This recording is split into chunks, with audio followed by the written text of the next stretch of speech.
So here is a hybrid circuit breaker model here, and this circuit breaker have two mechanical switch, which is S1 and S2. The current goes through mechanical switch S1, and S2 are the current IM1 and IM2, which is two input of the controller. And T1 and T2 are two load commutation switch made by IGBT. And it has three branches. The first is the primary branch, the secondary is the main breaker branch, and the third one is the energy absorbing branch, which is usually by a varistor.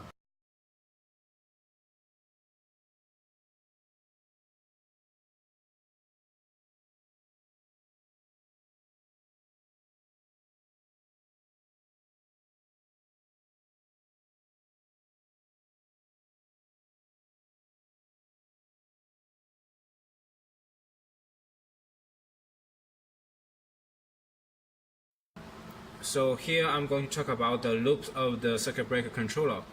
And the circuit breaker controller starts from state A, which is all 0 here, and the closing loop are from state A to state H. State H is the operational state. When the circuit breaker is fully working, all current goes through the main branch. Therefore, the switch T1, S1, and S2 are closed, and T2 are opened. Therefore, the state H is 0, 1, 0, 1, 1. S0 represents the direction of the controller flows. The opening loop happens when there is a fault in the circuit. This circuit breaker goes from state H to state A. There's a jumping loop in state jumping back loop are in state J here. And if the fault clear and the reclose signal is 1, the circuit breaker will go to the closing loop again. And a jumping loop happens in state D, E, and F. This happens when there's a fault in the circuit, and the circuit breaker will automatically go to the opening loop.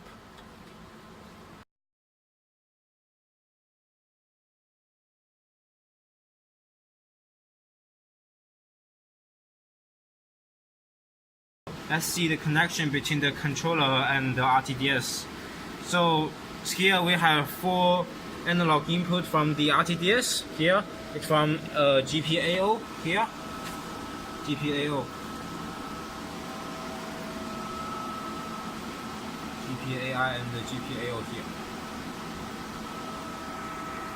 Yeah, and then so this GPIO1 is reclose signal. This GPIO3 is for confirmed signal, and this is ADC. ADC A2 is the current goes through the mechanical switch S1, which is IM1, and the ADC A4 is the current goes through the mechanical switch S2, which is IM2. And here are 5 digital output from the DSP. And the connection back to the RTDS system, which is GTDI.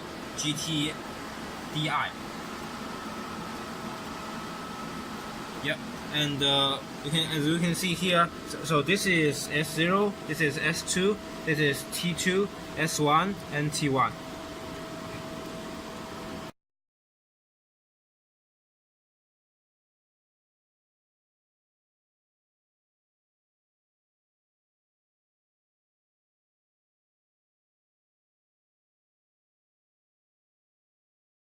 So this is the interface of the RTDS mode, and in this part I will explain the reaction time of the circuit breaker controller. So as we can see here, the time step is for the RTDS system is 15 microseconds. So each breakpoint is 15 microseconds. As we can see here, the breakpoint counter is 5. So let's give a signal. The RS reclose signal is 1, and then I go to a breakpoint, and the 6, it's all 0 right now, and 7, you can see it's all right. So it's the closing loop from all 0 to state H, the fully operational one. So which means is that in the closing loop happens within 15 microseconds. And let's demonstrate the opening loop. Yep. So the opening loop. Right now the breakpoint is 7, and then 8, still 1. So within one step time step, it goes to from state 0, state H to state A, which means the opening loop is within 50 microseconds.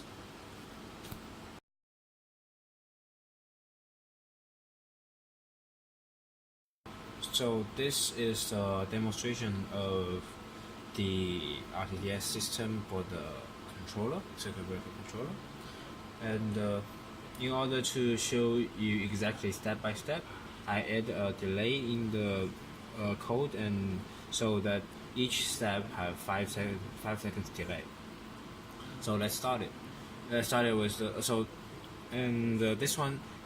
this 4 are the 4 inputs. Reclose signal, for confirm signal.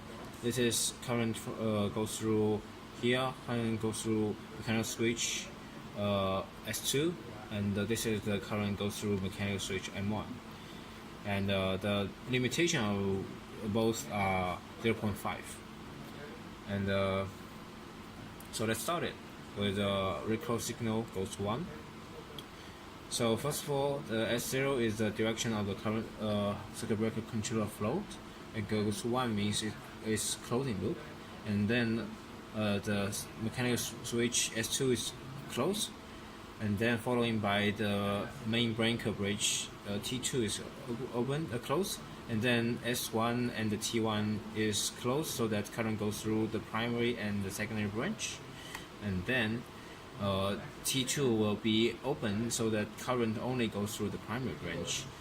So that's finally it goes to 0, 1, 0, 1, 1, as says here in the state diagram, the state H here, which is the operational state of the circuit breaker. The circuit breaker will be operating properly if there's no fault. And let's add a fault inside. So there's a fault confirmed, so there's a fault, and if there's a fault, and then the current in mechanical switch here will be higher than 0.5, the limitation. So first of all, the primary branch T2 will be closed, so then the current goes through, and then following by the T1. T1 is a load commutation limit here. So to reduce the current in primary branch, if the current goes through the mechanical switch S1 is high enough, so that the mechanical switch cannot be opened properly. So that's why if the current here is higher than the limitation, then the circuit breaker will not go to the next state. Only if it's less than the 0.5. Let's see here.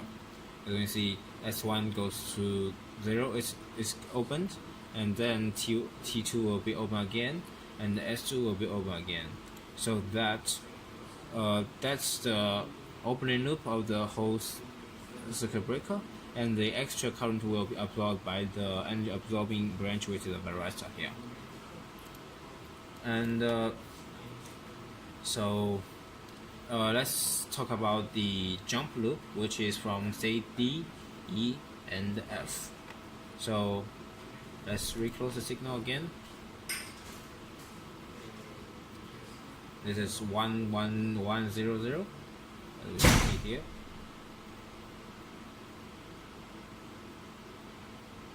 Okay, so we got a fault here, and it will automatically go back here. 0, 1, 0, 1, 1, and go back to 0. This is the jumping loop 1.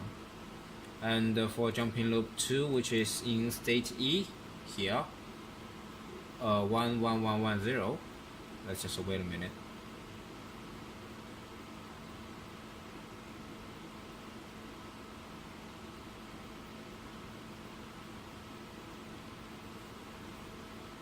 Okay, we got a fault here. and it will go back to 0 1 1 0 0 and go back to 0 again.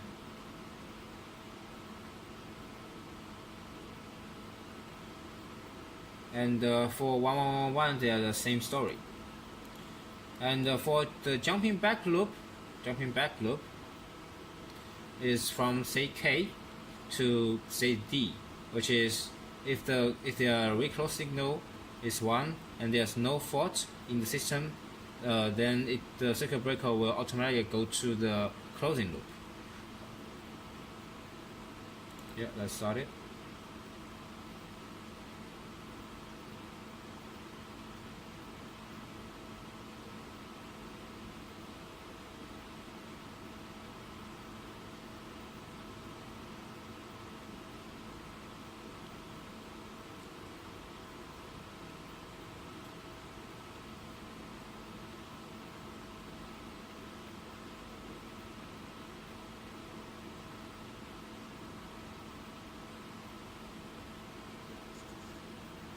Okay, now there's a fault coming.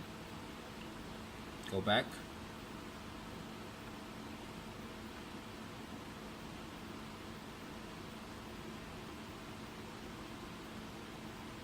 So right now there's no fault confirmed, and there's a reclose signal goes to 1, and then it back to 1 1 1 0 0, which is state D here. Okay. Yep. So that's all. Thank you.